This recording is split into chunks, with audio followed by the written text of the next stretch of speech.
All right, it is Monday the 23rd, and we're going to look at something new today.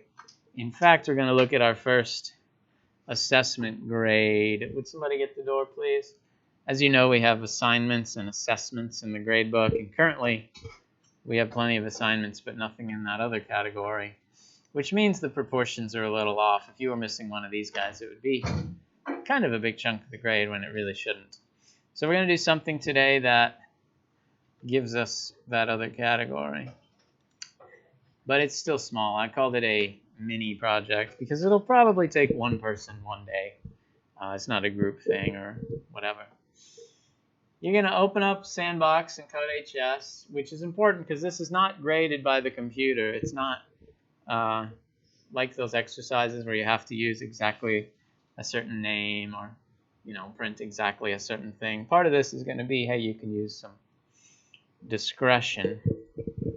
It's going to be asking the user for their age, or asking the user for what year they're born, and then telling them the age.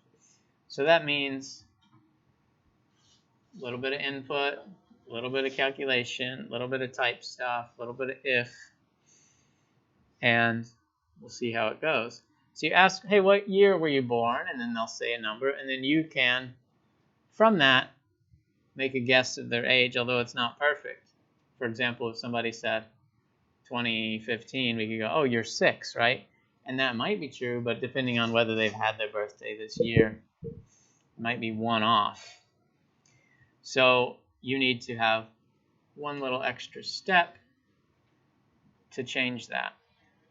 The directions say you make that first guess because it's likely to be true. Since we're pretty far through the year, you can kind of assume it'll be on one side, not the other. But if they say no, then you go, oh, okay, then it must be, one less. Then you should use variable names that make sense. I'm not going to give you specific, exact variable names, but you should get something like birth year or user birth or something like that for the first one, and not just X and Y. Because if I read this, or you 2 weeks later look back and read this, then you want to know what it is right away instead of figuring out what kind of intentions the writer had.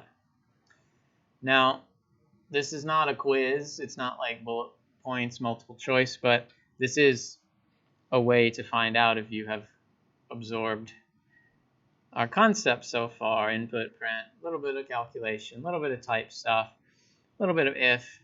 And if you want, you can do fancier versions of those. You can use if and else, or you can just use independent ifs. It's not hugely specific. And in fact, I wanted to mention that at the end.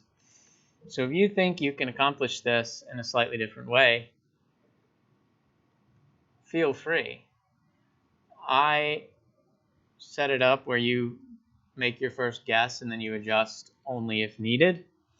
But you could get more info before that guess and be guaranteed correct. If you say, hey, have you had your birthday this year? Before you give them a number, then you say, aha, now I know for sure you are whatever years old. So you could do that because this is not graded by the computer. This is graded by me, and I have a little bit more forgiveness and creativity and appreciation for alternate paths than the computer might. If you're ever doing a project in here and you think, oh, wait, what if we do it an alternate way? That's probably cool, and you should probably check it out. Finally, it doesn't say on here, but if you want to go one step further and add something else that's like a little bonus thing, that's cool. And why not? I'll throw in some extra points too. I might give some people a 30 out of 25, give them a little 5 extra on this if they do some final little twist, Now, that shouldn't take long. In fact, it's probably the shortest thing we've done on CodeHS compared to those lessons or anything.